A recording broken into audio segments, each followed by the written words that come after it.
Сәлем достар, бүгін сіздермен шарлотка пирогын дайындайтын боламыз. Ол үшін бізге ұн, қаймақ, жұмыртқа, қопсытқыш және азын-аулақ қаймақ қажет болады. Сары майымызды үккіштен өткізіп аламыз. Ұнға малтып өткізсек, жылдамырақ өтетін болады бізде. Сары май үккіштен өткізіп болған кезде бізде майда ұсақтар пайда болу керек. ұн екеуінің қосындысынан.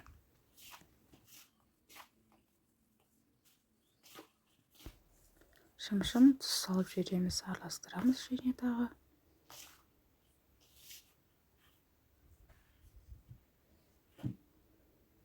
Қопсытқышымызды, сахарный пудра,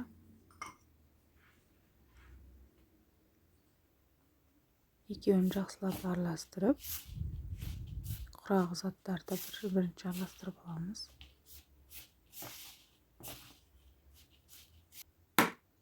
Енді жұмыртқаны жарып соны салып жібереміз.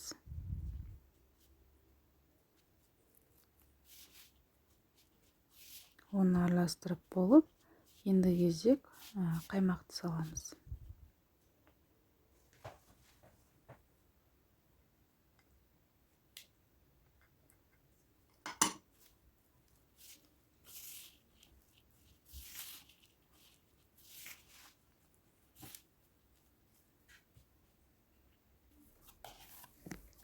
Енді осылай барлығын жинап қамыр жасап аламыз.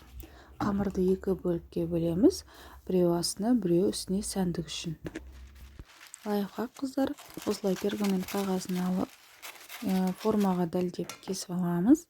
Суға салып орнықтыратын болсақ, кез келген формаға жайғаса кетеді. Қамырымызды осылай дөңгелектеп, ақырын формаға салып жаямыз. Егер бұл песочный тесто болғандықтан тез жарылып кетуі мүмкін. Сондықтан жаймен жайып шығамыз осылай. Менде алманың дайын тосабы ортаға салғанға. Каналыма жазылып, лайк, комментарий қалдыруды ұмытпаңыздар.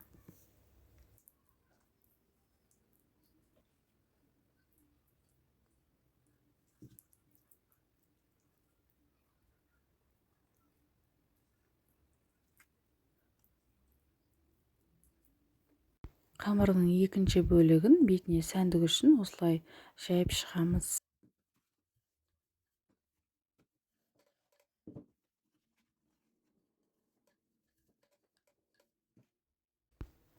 Пирогымыздың бетін осылай дайындап кесіп алған сәндік қамырлармен кезек қойып шығамыз. Бірінші қатарды қоямыз және үстіне екінші қатарды қойып шығамыз. Мен қамырда артықша қалды, содан мен гүл жасай салдым.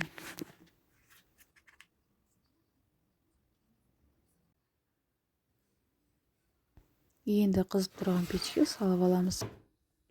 Біздің пирогымыз 30 минутта дайын болды. Шеттерін қарасаңыздар, қамырдың аяқталған жері онша емес болып көрініп тұр. Сол жерді біз сахарный пудрамен жауып жібереміз, әдемі болып көріну үшін. Сізбен бізге ас болсын, дайындап көріңіздер, отбасыларыңызды қуантыңыздар. Сіздермен бірге болған Мөлдір.